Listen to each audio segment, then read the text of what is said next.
এর আবিধানিক অর্থ আর নিদা, আহ্বান করা, ডাকা।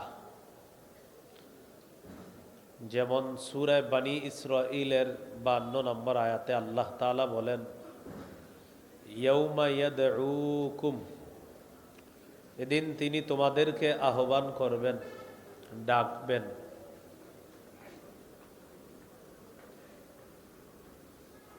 দাওয়াতের পারিভাষিক অর্থ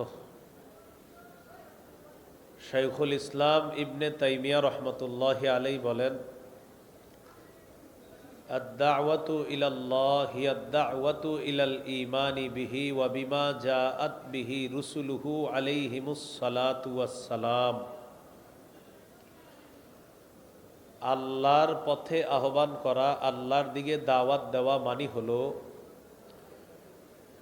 আল্লাহর বিশ্বাসের দিকে দাওয়াত দেওয়া